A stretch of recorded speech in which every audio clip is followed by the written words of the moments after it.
Greetings and salutations, people. It's Kelly Quinlan and Alex, and we're gonna do a little Georgia Tech talk after the blowout win over Georgia State. I kind of say that a little tongue in cheek. It wasn't exactly that easy for the Jackets, but it was certainly a convincing win over the crosstown rivals. I guess rivals. Probably rivals is a loose word to use there. Crosstown foes. Yeah. Whatever they are. Georgia State and Georgia Tech played football for the first time together, and it was certainly interesting. Not Georgia Tech's best game by any stretch, but I think it was a game that they've had trouble with in the past, and I think it was encouraging to see the performance and how they handled their business and won the game and all that stuff. So my view on it, at least, just kind of look at it as like, hey, you won the game, be happy, move along. You go each game, as I think Brent said this before, each win makes the next one that much more important. And so 2-0 for the first time since 2016, which is literally the most unbelievable stat. But it's been a rough 8 years I covered Georgia Tech football. They'll head up to the Carrier Dome looking to go to 3-0. The last time that happened was also 2016 when they ended up playing Kentucky in the Gator Bowl, beat Georgia that year as well. So I'm not saying there are omens there, but an encouraging start to the season and winning a game where you don't have your best. Yeah, I mentioned that in my takeaways last night. It's like I was pretty negative on a few of them, but then at the end, it's like when I honestly didn't feel like they played all that well, and it was sloppy and penalties and all kind of stuff, and you still figure out a way to win a game by 23 points, cover the spread, and could have scored another touchdown at the end. They didn't, yeah. Chose to call off the dogs, so to speak. They could have scored. I thought if Anthony Carey cut that run back across the field, he probably would have scored on that long run he had. But he was clearly nervous about not fumbling the football. Clearly, there was a discussion about that, and it sounded like there was something about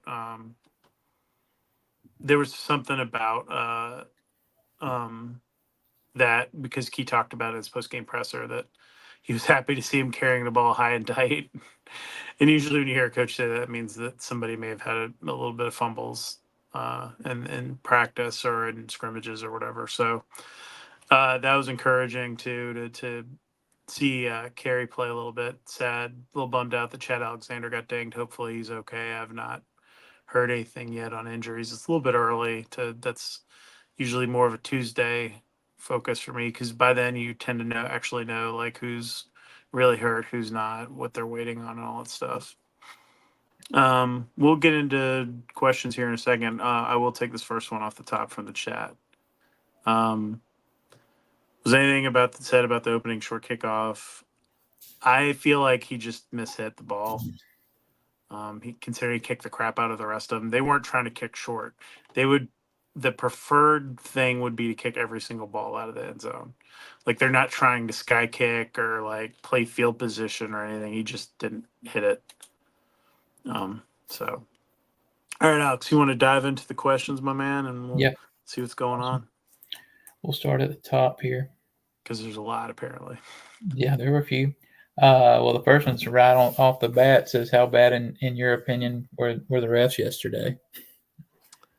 So it's hard to tell. Like Alex will tell you this from where we're sitting, and don't have great TV angle to look at, like the TV. And generally, I'm like too focused on whatever's happening in the game to like go and watch the replay all the time. It looked like a couple times they just pancaked some dudes, and that got called as a hold. They called one that was clearly wasn't, like, it was really egregious. That was the one they picked up when there were two different sets of flags. The one that ended up being on Leo was that King's long touchdown run? Yeah, in the third down quarter. the sideline, or was that Jamal's run? That one was of those two. It was Haynes King. Jordan just turned the guy around, like he blocked him, but the guy got spun around trying to go after the ball, and they threw a flag for like a hold. Jordan didn't do anything. He like did it like it was a textbook block. and they threw a flag on him, and then they ended up picking that one up because it was such a bad call, and then calling the one on Leo. The Leo's looked to me like he just annihilated that dude and threw him into the ground. Um, and then the one on Hawes looked like that. I didn't see the one on Ryland Cody.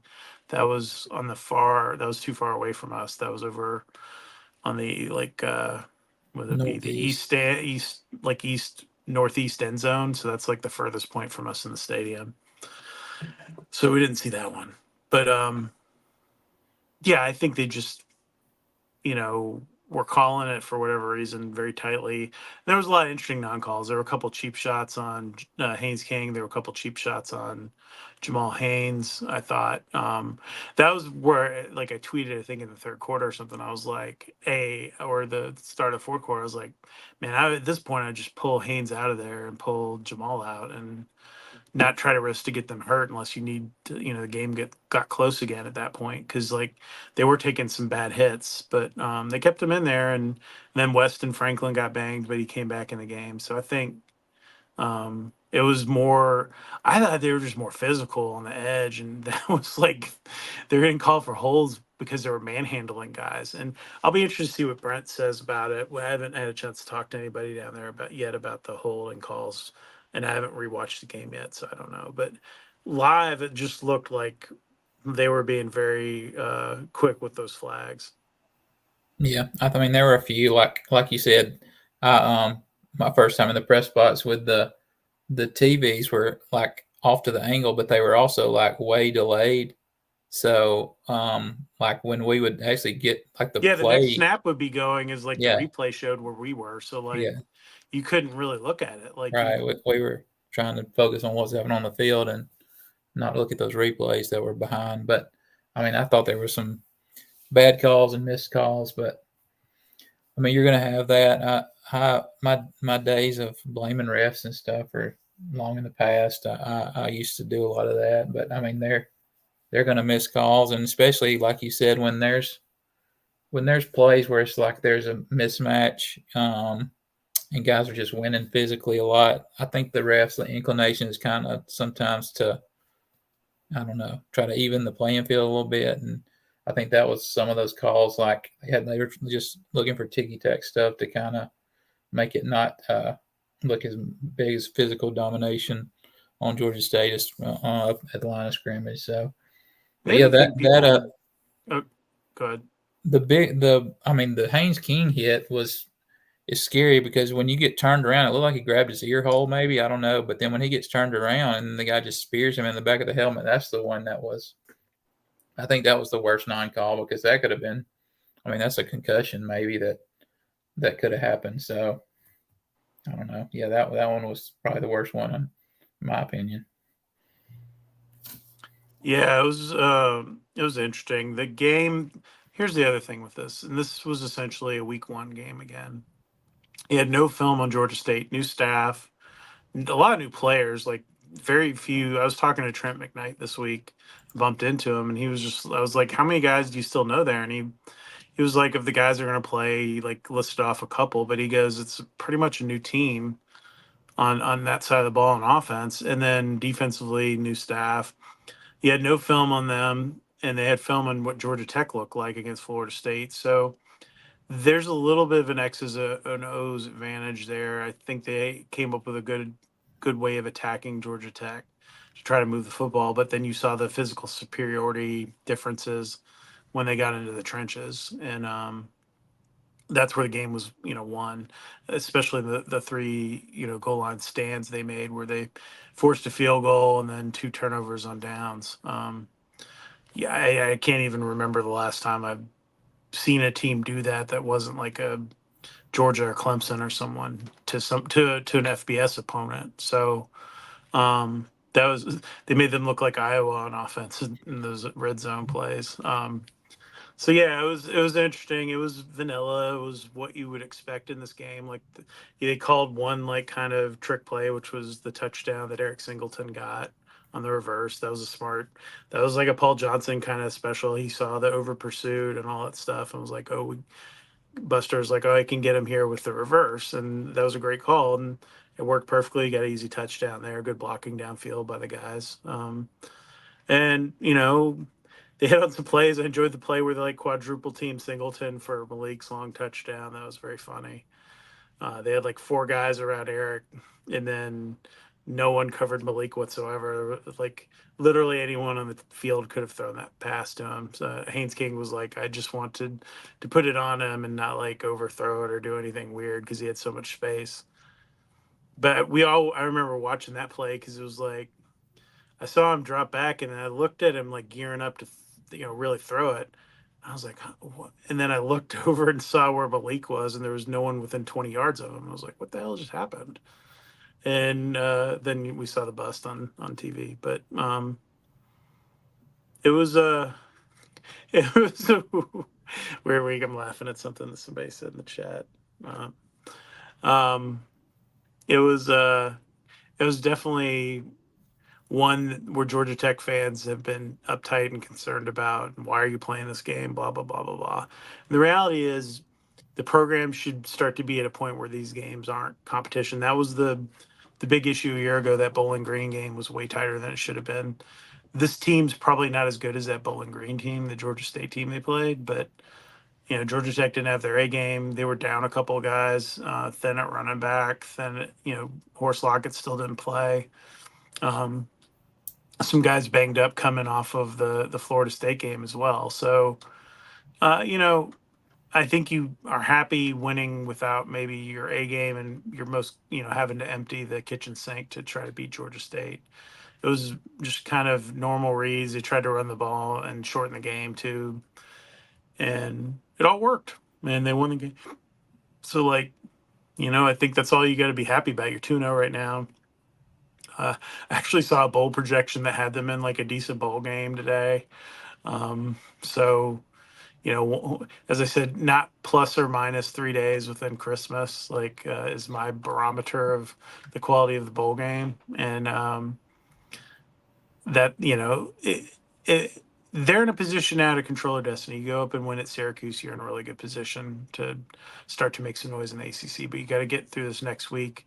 I watched a lot of the first half of that Syracuse Ohio game and a little bit of the third quarter, and wasn't impressed with what I saw from them. Particularly the tight end's an amazing player, Gadsden, but like Kyle McCord's not a particularly dynamic quarterback who makes a lot of mistakes when he's under pressure. He just was never under pressure at Ohio State until they got into like the more serious games in the Big Ten championship and those type of games. And then you kind of saw who he was, and that's how a guy like that ends up at Syracuse. If people thought he was the guy, he would not be at Syracuse right now. So that sort of tells you what that Florida State went and took a flyer on DJU instead of taking Kyle McCord like in the portal.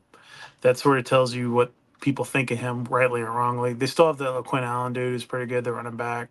Their defense was getting run over by Ohio, so that was a good sign for Georgia Tech. And each of these games get more important as you start to win in the league. That's where it gets real interesting. And as we saw, literally, as I predicted at the beginning of the year, no one knows anything about anyone, right? Everyone was on the Virginia Tech bandwagon, and they lose to Vanderbilt, who's like marginally better than they were a year ago. And really, Vanderbilt kicked their butts in that game. And then you have Miami looked good at Florida, but Florida's a hot mess. But Miami's really talented. So what do they look like as they get through their season? And then you've already beaten Florida State. Clemson looked really awful against Georgia on offense. And as you look around the rest of the league, there's nothing that Duke was not great in their game against Elon. They struggled there, didn't cover. Who else is UNC looked terrible against Minnesota. Max Johnson got hurt and is out for the year, broke his leg. So I think it's setting up well for an opportunity for Georgia Tech. It's just you got to win these games. You got to go up to Syracuse, beat them in a weird game in Syracuse. It'll be the first time they played up there since they joined the ACC with fans. The last game was that weird COVID game where there was like a false positive or something, and they called the teams off the field and all that, and there were no fans, and the media weren't even allowed to go to that game. Um, and they had fake noise like just blaring in the stadium apparently the whole game, and music that was obnoxious. They won't have any of those things, so it'll be interesting to see what that team looks like this week. And the reality is they didn't put anything new on film in this game other than that reverse to Singleton. It was what you'd want to see in this type of game. This is what Paul Johnson used to do. They run like 4 plays in one of these games and beat a team and be out. And a lot of other good coaches, the guy down the street in the East, that's what they try to do in these games. Get out, maybe get your backups in, get them a series. And they were able to do that. So I think that's all you could hope for. Yep. Let's see. I'll skip my question about the Wi-Fi in the press box. It was not great last night. Yeah, it was something. The next question is, what are some aspects you're still worried about with this team, and what can a team still expose on us? What can a team still expose us on? I think they're having trouble getting home with their pass rush right now. And that's what's allowing all those plays where people sit down in the zone and they get those 3rd down, 4th down conversions that Florida State or Georgia State were doing in the first 2 games. That's a function of not being able to get like a 4-man, 5-man rush at times and get home to the quarterback, letting the quarterback kind of dictate what you're doing a little bit. And then also the quarterback being able to escape out of the backfield and make some plays with their feet and pick up first downs because you're getting too spread out, I guess would be the way to put it. That's a concern. I think, they are what they are. The linebackers are what they are. Trent Tatum probably played his best game at Georgia Tech Saturday, but he still had a few mistakes. Eford was pretty solid, but had some mistakes. But they're not like all American type guys yet. And in the defense, it'll be interesting to see like how much Tajay Butler or EJ Lightsey or some of these other guys start to play down the line. Do they get in there? How does Santucci start to call it as he gets more used to the personnel and what's working, what's not working? But the reality is they got, Romello Heights got to get in the backfield. Kevin Harris got to get in the backfield. Sylvain. Those guys have got to generate a little more of the pass rush. I think they just have basically like no 1 sack in the first 2 games, something like that. They had 1 hurry yesterday. That was like not good. So you got to get some pressure on the quarterback because otherwise you're going to get picked apart in those situations. And that, to me, is the thing that is most worrisome right now so far through the first few games. I thought they'd be a little more dynamic up front and be getting more pressure. But we'll see what happens as the season goes on and as I'm sure Tyler Santucci adjusts his defense as well. Yeah, I mean the pass rush. Obviously, I think the tackling yesterday was obviously pretty bad. They missed several tackles and led to some bigger plays than they should have been. So I'm sure they missed a couple where they could have got off the field too, which is troubling. So I'm sure they'll do a good bit of tackling this week at practice and wrapping up, and instead of running up there and trying to bump the guy down, you're running up there and just grabbing and getting him down because that's when they extend drives like that. That's kind of takes the wind out of your sails a little bit when you have them stopped and you miss a tackle. But yeah, now I will something. say that the TFLs are good. They're at 15 through 2 games, which is great. That's up. They're just not getting. They've only had like 1 sack and 2 quarterback hurries through 8 quarters. So that's got to change a little bit. Some of that too, DJU was getting the ball out quick. This kid that was playing for Georgia State, Villieu, was getting the ball out pretty quickly. That's sort of the nature of the game too now. Yeah, they were throwing a lot of stuff in the flats, and I mean the 4th down stop in the first of the game, they covered the guy in the flat. That's kind of blew up the play when he had to scramble and throw it out of the back of the end zone. But yeah, they were running some quick things, but yeah, obviously in the 3rd and longer situations, they didn't get to the quarterback a whole lot. Even I don't think they sent extra guys very much last night. When they did, they didn't get home. But I'm sure that'll get better as the season goes on. It's new combos on the defensive line too, because you lost some guys last year, and it's Sylvain back, and then Romello. Like they're still figuring each other out too. So I'm sure that'll improve as the season goes on. Hopefully they're not into too many third and longs in Syracuse. So or maybe more. But By the way, someone asked about the refs. They were, I think, a crew that works Sunbelt and SE and some SEC games. So they were sometimes in these, so that's dictated in the contract who you get home and away. That was actually a point of contention with SEC and ACC teams that played each other. And that got switched around. It used to be like the opposite, and then they wanted the schools leagues refs at home, so it switched around. That might have been when like Todd started. Um, so that's always like a point of contention. But yeah, I think they were Georgia State Sun Belt refs and not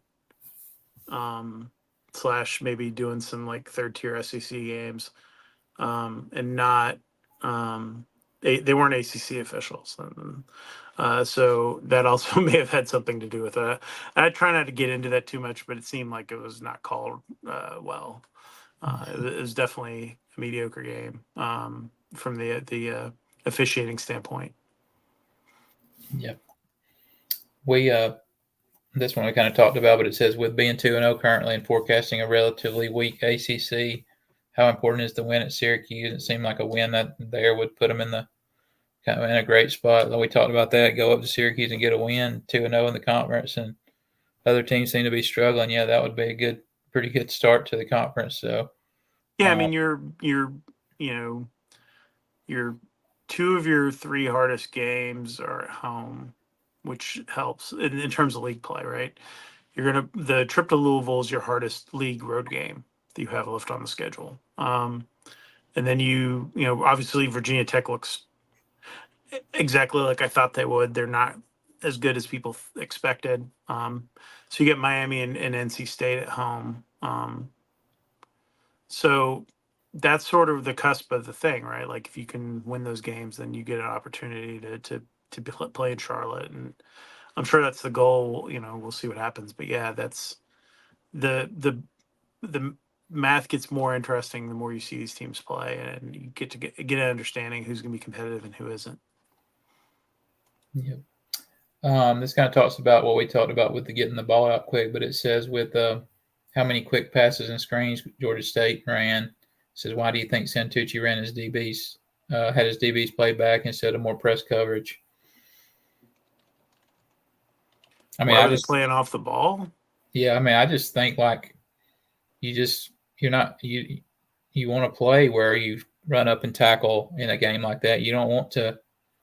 I mean, you don't want to test it. Playing press and getting beat deep for a big play. You can give a play up underneath and come and tackle instead of trying to be over aggressive. And that I think if you play like that, you can give a team that's not as good some momentum if they hit a play on you. So I mean, I didn't have any problem with that. It's mostly the tackling when they do play a little soft, they've got to come up and make the tackle. But yeah, I didn't think they should come up and play press coverage on Georgia State's receivers and tight ends. So someone asked about the ref thing that I was talking about. The head ref did work the SEC championship. He works, like I said, SEC and Sun Belt games, but it was the rest of the crew didn't, and it's like mixed and match. They have so there's pools of refs that work different leagues together, generally based on I think geography too. And so they work Sun Belt games. That guy works Sun Belt games and works SEC games. I haven't looked at the rest of the guys. They're probably in a similar boat. Probably working games in the Southeast. But there's like that's a whole can of worms, like how that works and the ref pools and who's in charge of those refs and all that stuff. Well, I think it's stupid to get bogged down into it because it's a non-conference game and it was an ACC ref. So you can bitch and moan about it, but it doesn't do anything. So yeah, just to clear that up. I saw some people asking about it in the chat. Gotcha. So this one says, happy with the win, but why do you think the offense was a little off yesterday? It says, I know penalties were bad, but we didn't seem in sync. Should we be worried about? Oh, it asked about the sacks, getting sacks again. But I mean, the offense was in rhythm some drives and not in rhythm some drives. It Well, was the holding calls I thought were killers, right? Like those were the explosives. It was apparently LSU's doing some damage in that game, which is going on simultaneously with us. Um, I'm getting text while we're doing the game, while we're doing the show. Sorry. Yeah, I mean, when you look at the explosives that got wiped out, like that kills your momentum. Um, I'd be curious to see what um, I'd be curious to see what it looks like. You know, if you hit those plays, what happens afterwards? That's probably something to look at. How it throws you off when you get the penalties. They were able to overcome a couple of them, but like it just throws you all out of rhythm. I thought they had trouble running the football. Jamal Haynes said after the game that he missed some holes. There was one real obvious one um, before the last touchdown that Tech scored. I think he had a run. It was maybe just inside zone to the left, and there was a small window, and he just didn't hit it fast enough and got tackled. And then they ended up scoring uh, on the last touchdown. I guess it was the game. But yeah, you could see like I mean he's a little banged up. Jamal clearly is, and you know they lose Chad Alexander. He came in and was doing what he did in the first game. He was giving them a spark, and then he got hurt. So it'll be interesting to see how that goes. They look just a little bit off. The opening drive was a little weird.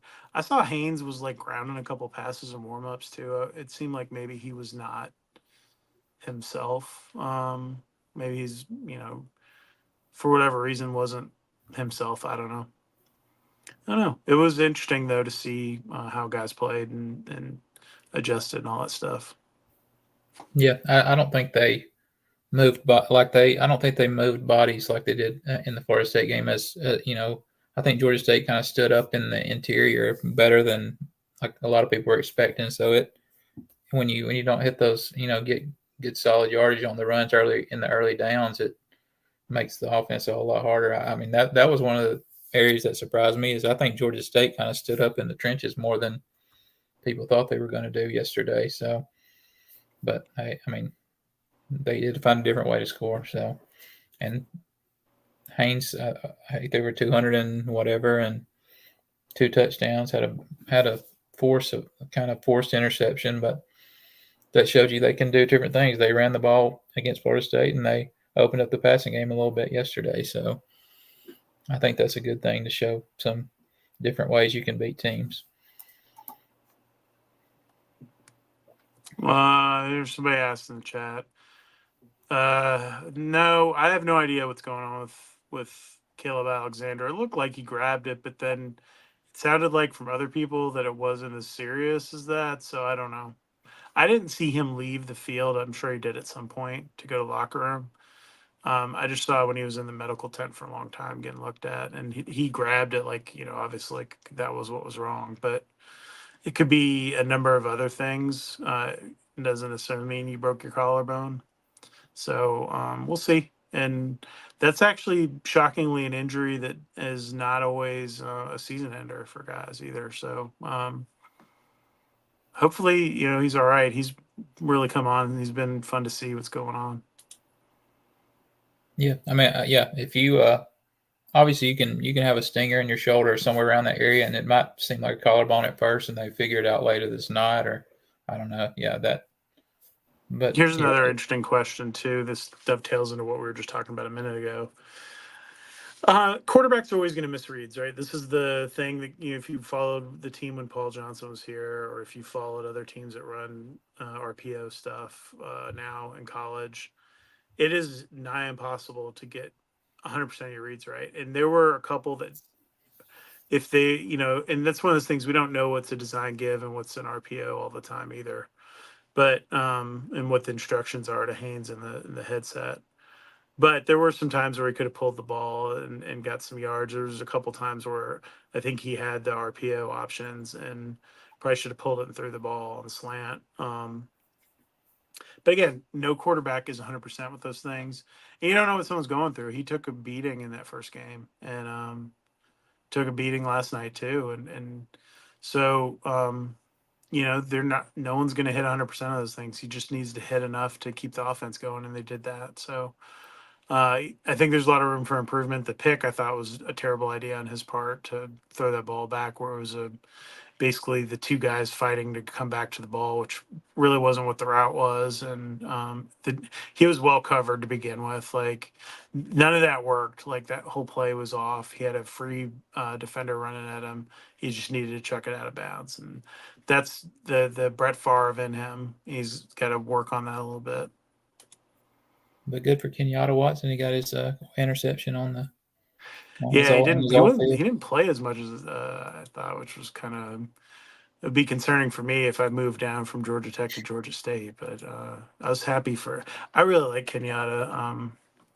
He was always really cool to me, and I was happy for him that he had that opportunity. He played, I think, probably like half their snaps, maybe a little more than half. I'd have to go back and look. But that was the only throw I think to him was the ball he picked off. So I know he's happy. I'm sure Daddy's happy. Good people. So good luck to them. I hope he does well and gets drafted. He's a kid who's been through a lot. So yeah, back to the chat, my man. Yep.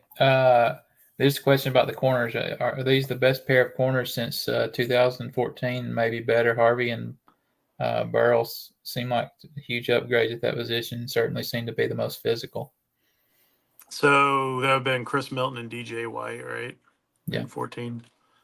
The kick Yeah, and that the was a pick. pretty good duo. Charles Kelly had some good ones, some good different corner combinations during that stretch when he was coaching corners in the secondary for Tech. Mario Butler was a very good corner. Lou Young was okay. Not the fastest guy, but was solid. I'm trying to think of who else was playing back then.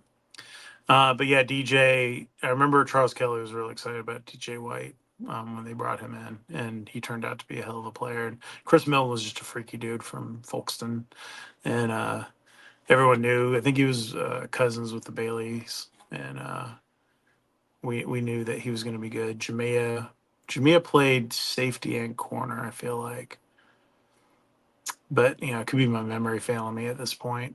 It was a long time ago, 15 years. Wow. But yeah, no, I really like the duo. Warren Burrell's been very locked down. Mari Harvey, what's impressed me the most with him has been his willingness to come up and be physical and make tackles. He's had he's done a great job on a lot of those screens, fighting off things. The other guy who's the unsung hero in the game was Rodney Shelley. They were clearly trying to pick on him, and he was in the nickel spot, which is the hardest spot on the defense to defend. You're against the slot. The guy could literally go in any direction on a play. You got to defend that, and then also be able to do run support and those other things that come from that. I thought he did a great job. I don't think they've lost. You'll appreciate this comment about the RPOs Oh from yeah. Spencer. Yeah, that's they changed that from 10 years ago to this game this year. The RPOs and the read options and triple options, It's everything's hard to know when you're pulling the ball or not pulling the ball in the yes, NCAA football game. That's it's what trips me impossible. up, man. Or like those, they want you to do the true RPO where you can pull and throw, and like I don't know what to hold there. Like if I hold down the button, sometimes it just hands the ball off. Sometimes he keeps it when I don't want him to because I want to throw the.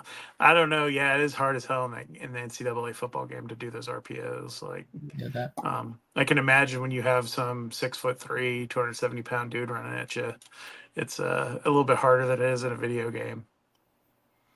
Um, but yeah, that cracked me up. Yeah, I thought Burrell played well. Florida State didn't even throw at him in the first game. I don't think. I'd have to go back and look at that. He's been pretty solid for them in the secondary so far. That's been a good pickup. He's also been good in the room for those guys as an older guy. Amari's young and talented, but Warren's a little more like seasoned dude. So I think it's been a nice kind of addition to have the two of them in there. And Warren's been their best cover guy according to PFF this season in coverage. He has given up 5 catches, but only 42 yards. So those are all probably screens mostly. Yeah, I wrote that in my when I did the feature on Burrell during the um, preseason camp. He's going for his 3rd degree now. He got one at Tennessee. We got 2 at Tennessee. Now he's going for his 3rd one. So yeah, he's a smart kid. He's a really good player. He's got a future in the NFL for sure. Oh my God, this guy has their solution for the NCAA football game.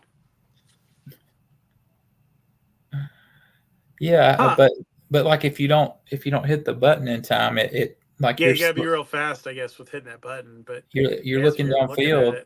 Yeah, you're like looking downfield, but if you don't hit it, like it hands the ball off, and yes, and you're running backwards with a running back because you have the ball with the quarterback. Yes, it's a whole lot different. That's one thing I haven't gotten used to with the new game yet.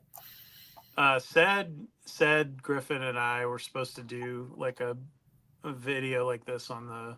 We'll maybe get Alex in on this too.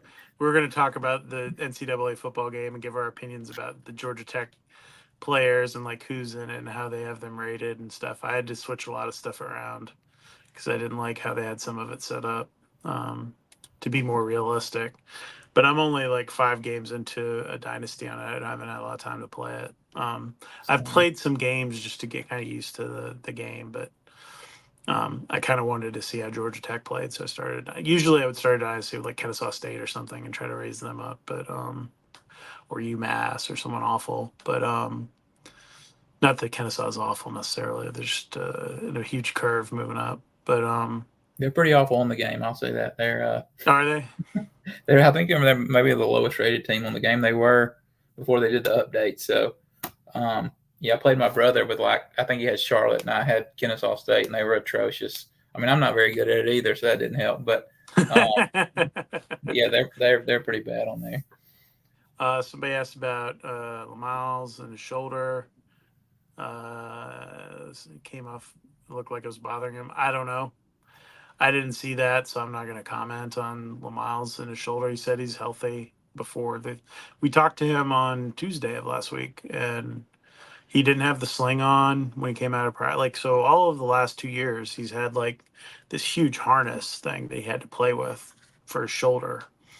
And he didn't have that on. And, obviously, like, he hasn't been able to lift weights for quite a bit of time during all that when he was recovering. And you could see it, like his upper body clearly needs some strength work. I think that's probably like the thing that slows him down the most, probably in terms he has like all of the cover ability and will often be in the right place at the right time. I think just the physical strength aspect sometimes isn't quite there for him. And that's why you see some guys run through some tackles on him a little bit. He's not, Morgan Burnett out there as a heat-seeking missile, but he's very talented at the safety position. They have him playing more of a free spot now. And yeah, I'm curious to see how he looks as the season goes on. I thought he looked a little tentative. He said so in the first game, and then kind of turned it loose as that game went on. And then I thought he was okay yesterday. I didn't think he was bad or anything. But yeah, maybe it is bothering him. I don't know. Tay Seymour played a little bit. Yeah, he got shaken up on one play and kind of was a little slow to get up, asked to come off, but I'm pretty sure he came back in the game not too long after that. So I don't think it was anything. I don't think it was anything big. This question is asking about the pass rush again. We talked about that. The next question was, any idea when we'll see Horace Lockett play?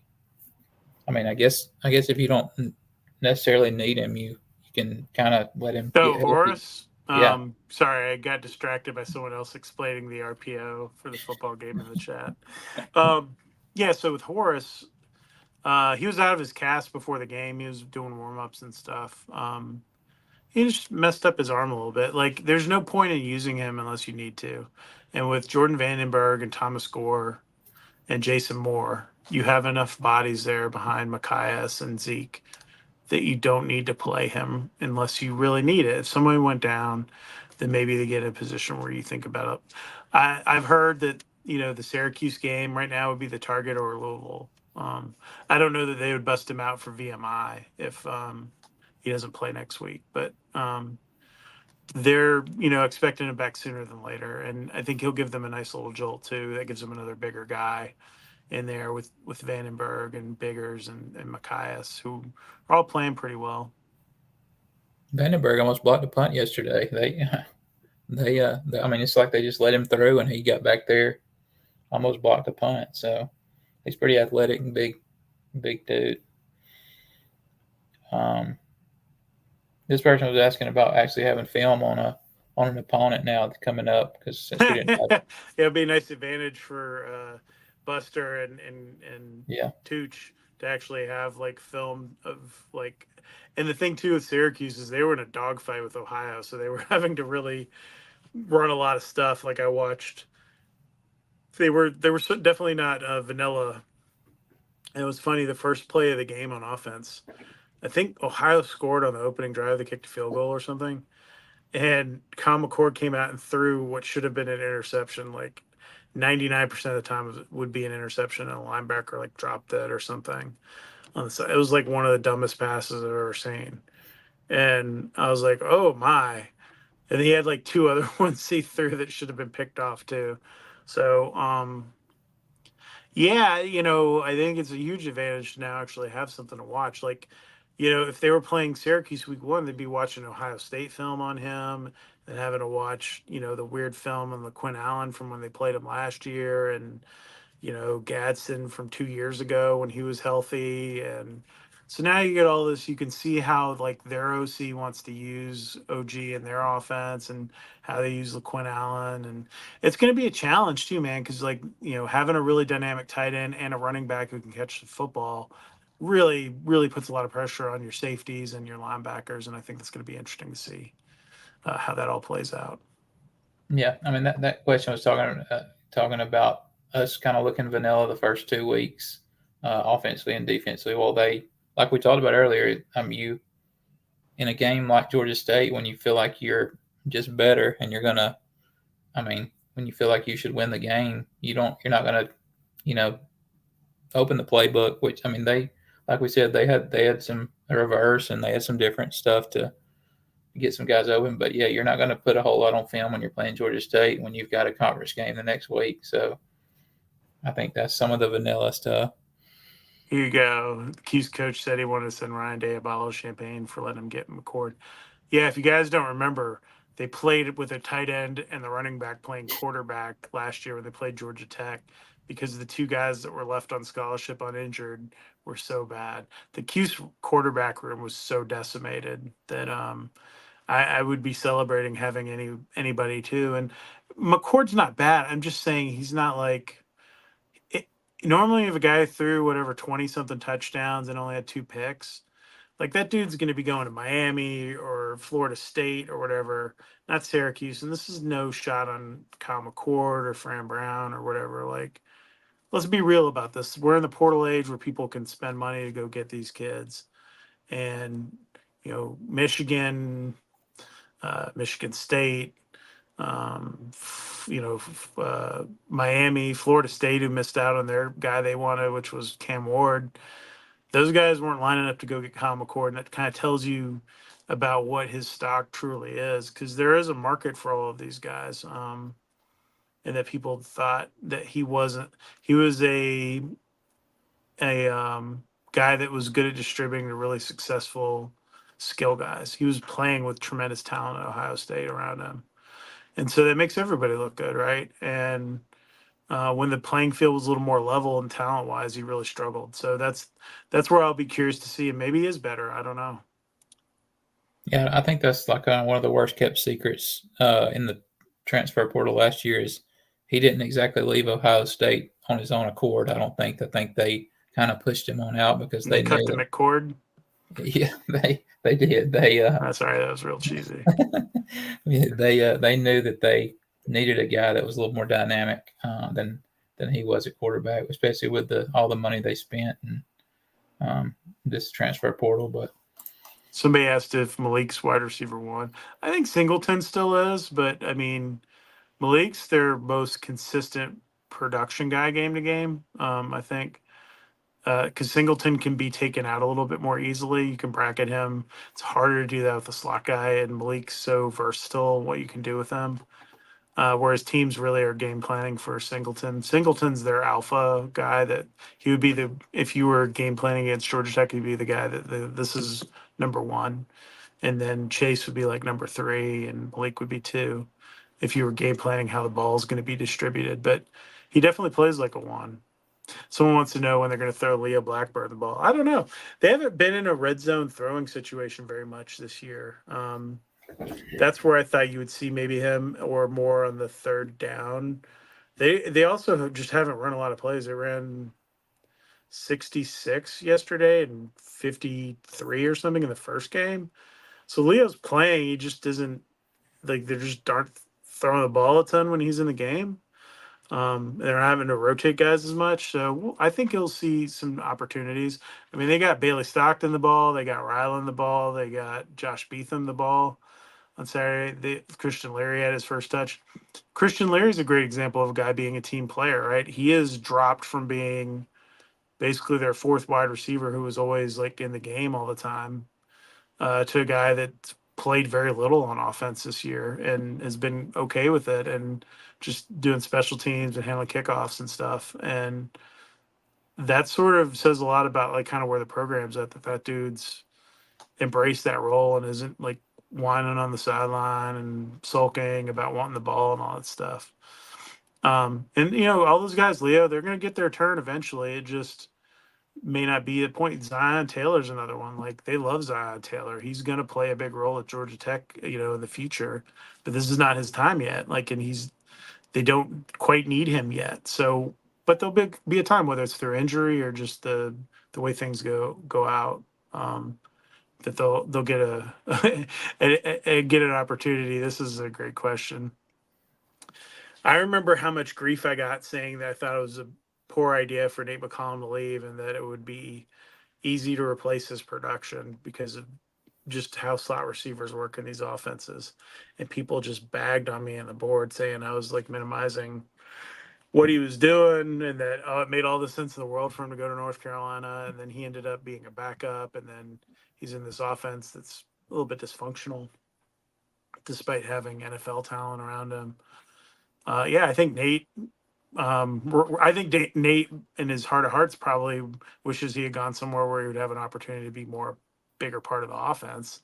I don't know if he regrets going to North Carolina or not, or leaving Tech, but um, I think it was a tough spot for him to be in, and he made the choice that he made. But it worked out for Malik Rutherford and Georgia Tech. And Christian Leary got in the opportunity he was in because you know Nate was gone and Malik moved up, and so those two were on the field. Whereas maybe they don't even take Christian Leary if Nate McCollum's back. So you know things worked out how they're supposed to work. And as someone said in the chat, Leary has his place in Georgia Tech history from that Miami game. So he will forever get a free beer from a Georgia Tech fan if he runs into one in a bar for Yeah, the rest and of his life. with as deep as the wide receiver room is right now, I don't know if McCollum like he would. I mean, obviously he would be playing, but I don't think he would be like a few years ago when they needed him to be the guy he was. He's. I mean, they don't need a No, they specific don't guy want to like that. throw 80 passes to one guy. Like Right. that's not the goal of the offense. Well, to have like a guy that's 100 to 80 catches, so 120 plus targets or whatever that would work out to. You don't want to be that like driven in. It should ebb and flow every week. There'll be weeks where Singleton's the leading guy, or Malik, or a tight end, or Chase Lane, and it works around, or the running backs. Like you ideally want things spread out. I thought they did a pretty good job. Malik had a little bit more of the lion's share in this last game, but it's been pretty balanced every game. Chase Lane has a couple catches. Eric has 5 or 6 touches. You know, Malik will have, you know, 5 to 7 touches. That's what you want to see from your starting receivers, and then everyone else gets a little taste as they can. They didn't throw the ball much in the first game either. Only 14 times or whatever it was. So, yeah, it's The people forget there's going to be a lot of different ways they have to win football games this year too, and a lot of different styles of games they're going to play, and there'll be opportunities where maybe Zion Taylor or Leo Blackburn or whoever has an opportunity to make a big play in a game for them. So those dudes have to be patient. This is not the desperation team that it was 3 or 4 years ago where they were so thin and you had to lean like hell on the couple of guys you had. They actually feel confident playing multiple guys and having some depth. Yeah. This is just a question about rankings. Do you think they'll be in the top 25 receiving votes or still no votes? I mean, I think they're going to get votes. I don't think they're going to get into the. If they beat like Georgia State 100-0 or something insane, maybe that. I think it takes so long to move into those polls.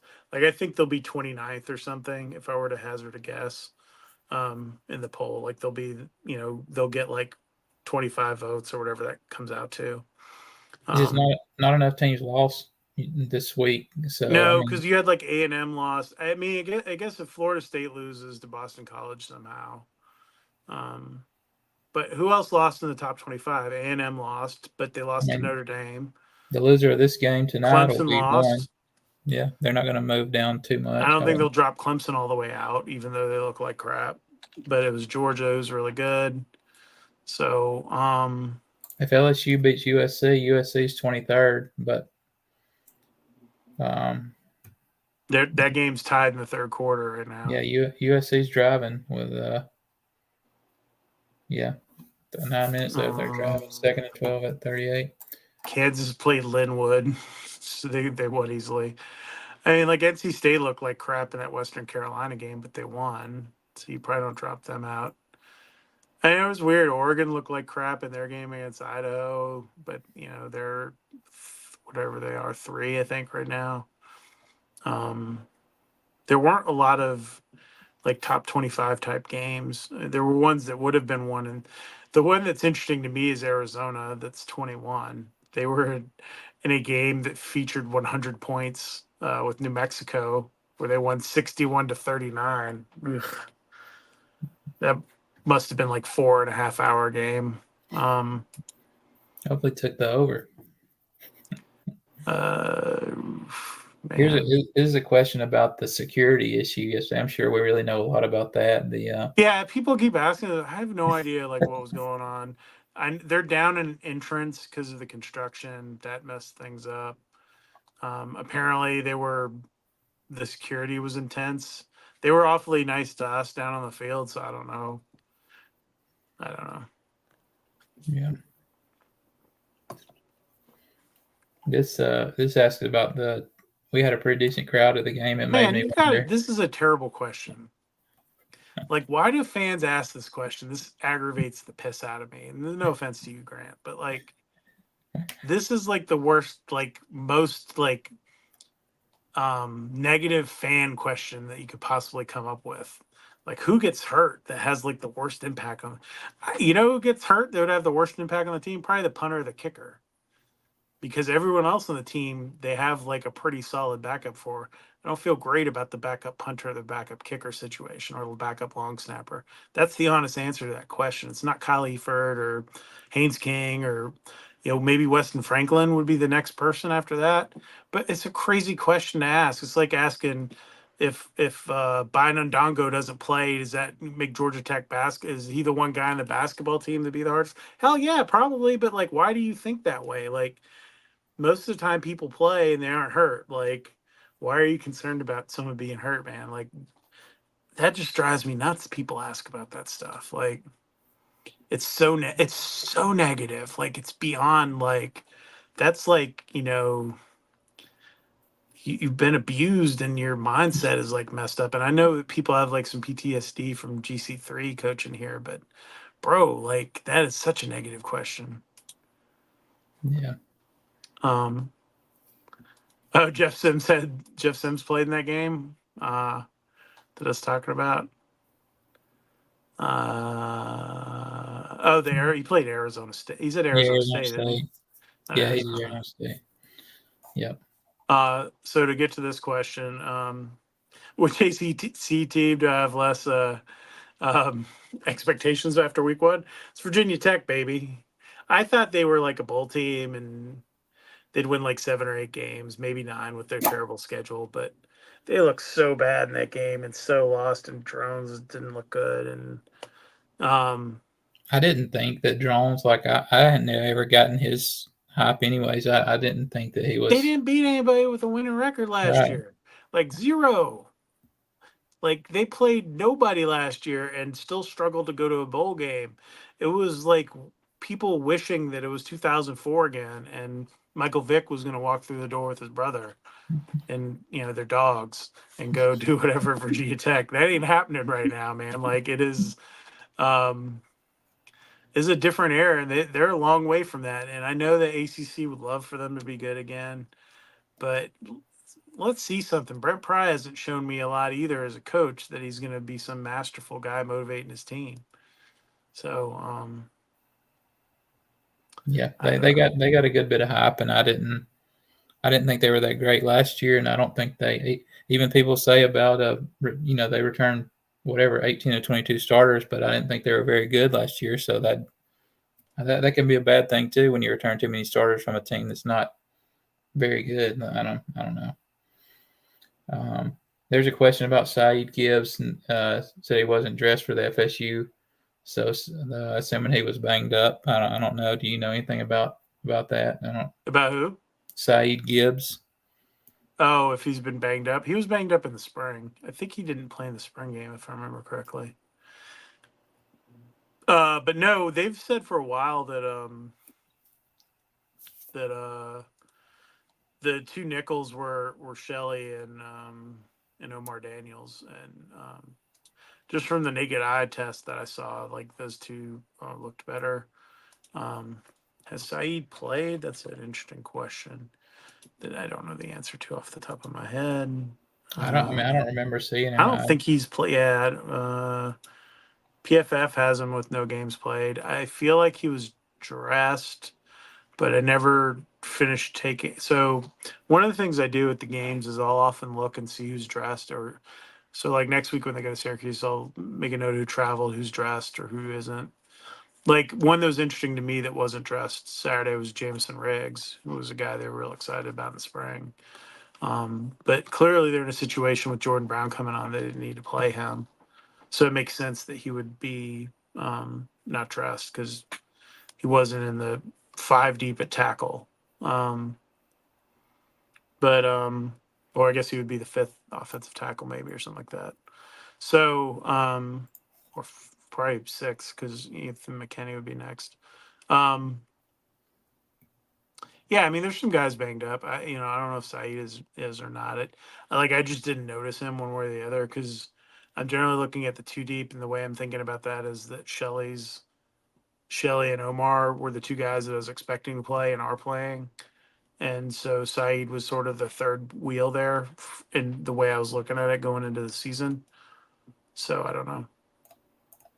There's a Someone there's asked about Trey Maddox, and they expect him back soon. I don't know if he's been cleared yet. The last I heard was like October was when they thought he'd be good, but he uh, he was. was he dressed? I don't remember seeing that. I don't know if he was dressed, but I know he was on I one of mean, the graphics where he was like Scout Team Player of the Week. So I assume he's doing something oh, at maybe he is practice. a full go now. He is a guy, they love that kid, and they're very excited about him and Anthony Carey and Chad Alexander. Those 3 young backs are, and then they like Evan Dickens, and so that's the thing you got to remember too. You still have Evan Dickens, Dalen Gordon, who's a guy they really liked a couple of years ago, still there as a walk on. They got some opportunities, but yeah, I mean, if Maddox is, I didn't pick up on that, but if he's closer to being ready to go, that's cool. Maybe that's something I'll make a note to ask Brent about, or Alex can remember to ask Brent about on Tuesday to see where they're at with that. Because obviously Trey Cooley didn't dress, and then Chad got hurt in the game, and clearly looks like whatever happened with him, I mean, like might miss a game or 2 or something. So, um, Yeah. hopefully that's all it is with him is just he's banged up. But Yes. he's a big boy. Trelane Maddox is the other thing, man. Like he looks like an NFL running back size wise. Him and Carey both are big boys. He was. That's another surprising thing on the game is they've got him in on some packages like when you, I think goal line that like Trelane Maddox is in the. He's in there. He scored a couple touchdowns for me on there. So Here you go. If you're the home team, can you have an undressed guy? Yep, this has happened in the history of football. Now there used to be a cap on how many guys you could have dressed and stuff. So I think you have to like tell somebody else to undress maybe. But yeah, it happened with Paul Johnson, I think. They had to send somebody into the locker room maybe his first year or second year at Tech, because of some injuries to get ready. So that's happened. I've heard stories like that. I covered something like that at Georgia one of the years I was there, where they ran out of offensive linemen. They only had like 6 guys who weren't true freshmen, and yeah. So I got somebody texting me now about the um, all the issues with the stadium stuff and whatever. we really dive into that kind of stuff a lot on here. So we know the operations side of the stadium. I know you do. Um, there's a This is an question on interesting here. question. Well, here's an interesting question. Yeah. So someone asked about the difference between like an air raid spread, like so what SMU's doing, what Georgia Tech's doing, from personnel standpoint. Um, a, the the type of offensive lineman you're recruiting is a little bit different for that, and you're going to run with more receivers out there, and probably less. You're not going to run like 12 personnel and stuff very much at like an SMU.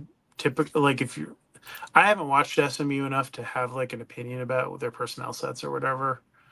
But if you're throwing the ball a lot, you're probably going to be more spread out with 4 wide, um, 10 and so forth sets where you're maybe have a running back, maybe empty sets.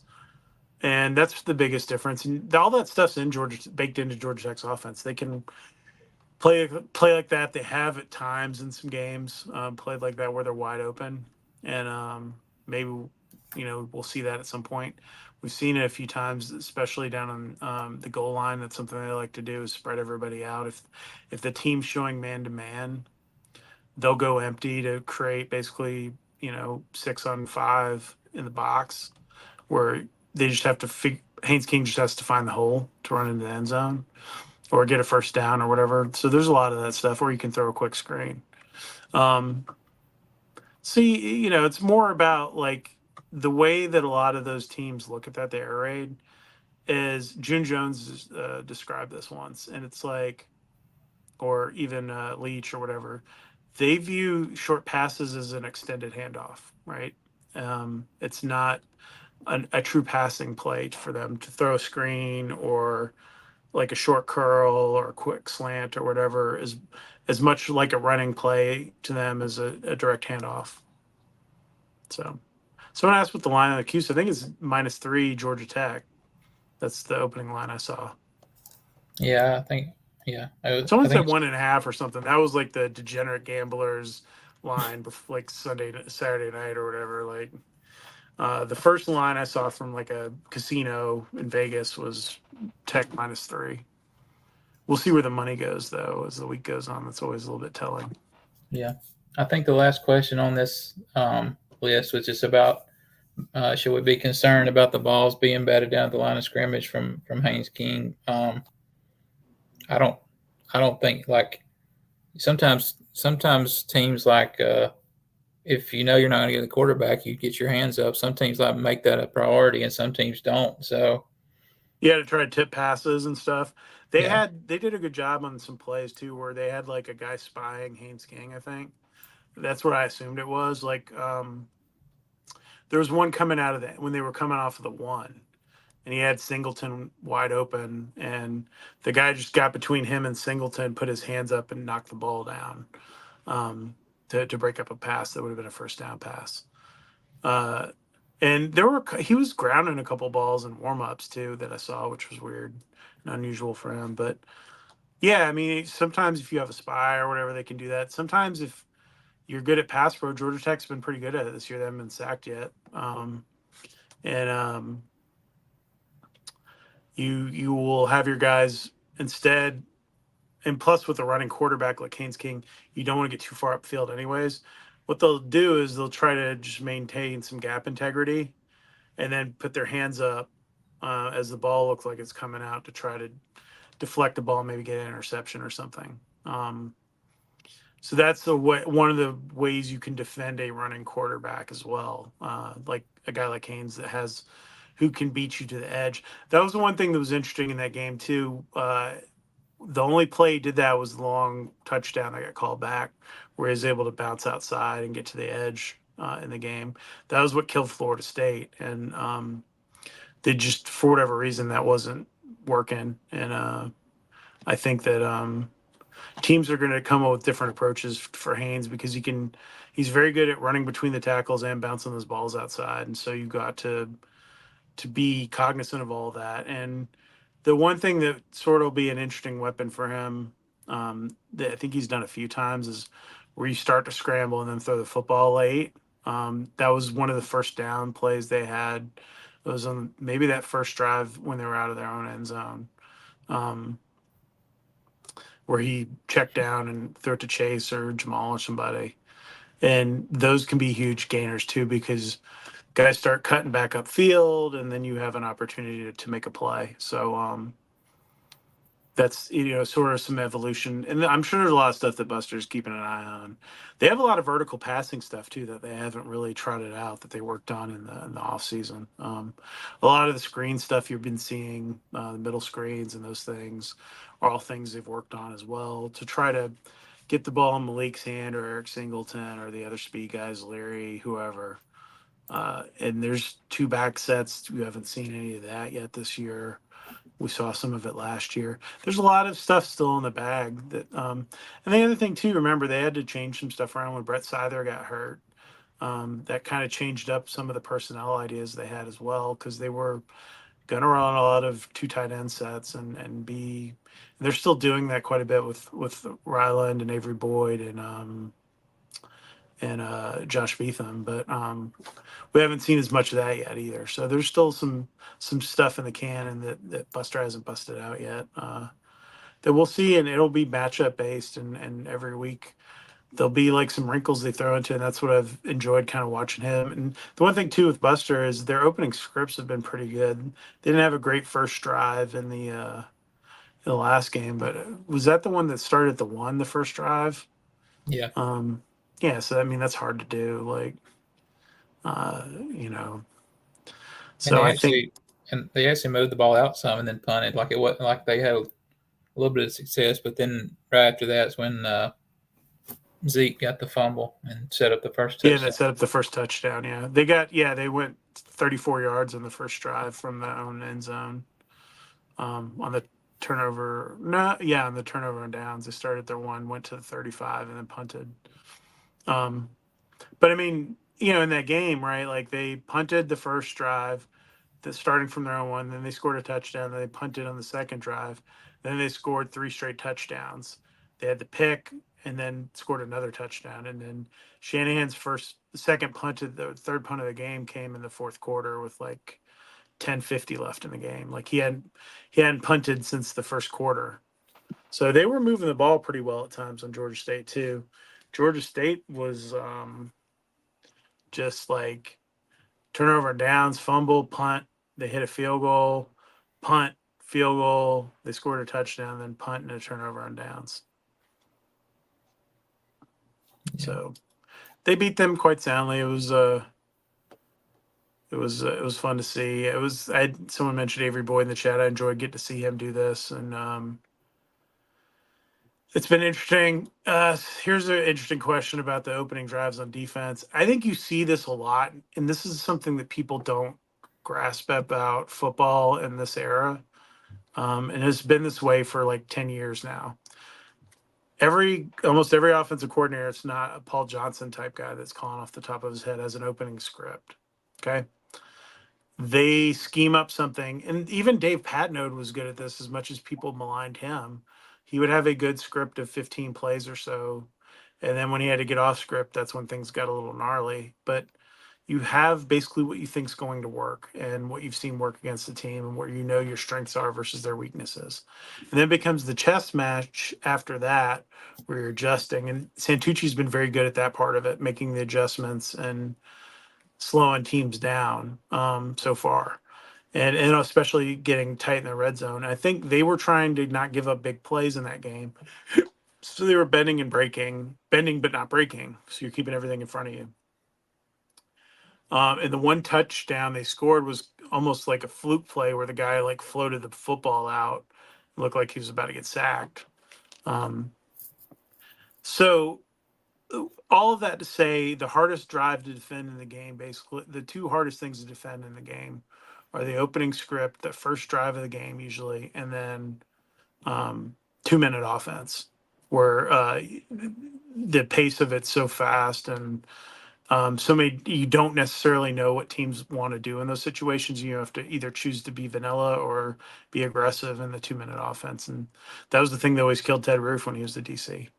But that's it is not unusual to see teams struggle on the first drive of a game unless you're just studly up front and your front seven or your front six or whatever is really good. Yep. Yeah, so that's where we're at, guys. We'll have a bunch of stories this week on JOL. Make sure you subscribe if you're not already a subscriber. Support Alex and I in our adventures covering Georgia Tech. Thanks for everybody for watching. We appreciate you. And we'll be back sooner than later. Maybe we'll might do a show from the hotel next week on Saturday night with an earlier game. That might be fun to do instead of doing it on Sunday because we'll be flying back on Sunday from Syracuse. So maybe Alex and I can test out the bandwidth of my hotel Wi-Fi in Syracuse and talk about whatever the hell happens in that game. Because at this point, who knows? Yeah. I do expect a competitive game though. So it would be hard to be worse than the last time they played there. So the bar's set pretty damn low for Georgia Tech playing at Syracuse. So I'm excited to see what the team looks like. I think it's been a fun team to watch so far this year. Alex, did you enjoy your press box experience yesterday?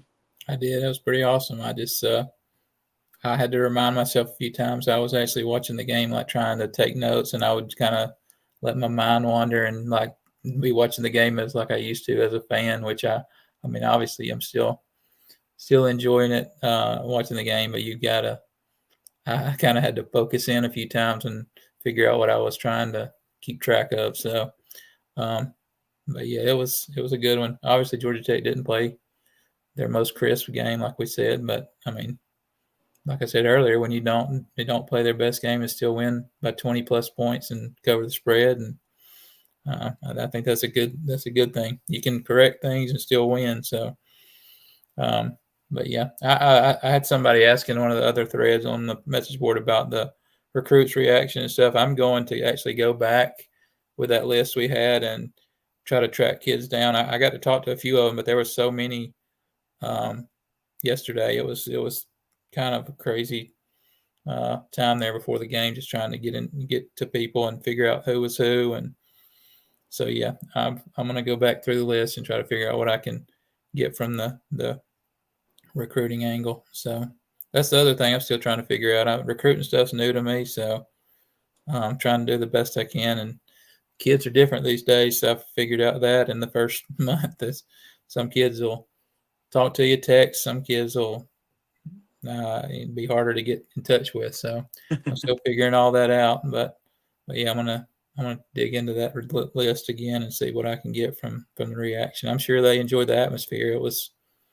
I thought it was pretty good last night. So Yeah, it was the best home crowd since at least the PJ era. Probably like 16 was what I thought in terms of Tech fans and being loud. So I was excited to see it, and hopefully there'll be more next the next home game, which I think is VMI, and then they get and then they start to get really serious after that, the home games the rest of the year. So appreciate everyone joining. Make sure you like, comment, subscribe, and thanks everybody for joining us. Like I said, join JOL if you're not already on there, and we'll see you soon.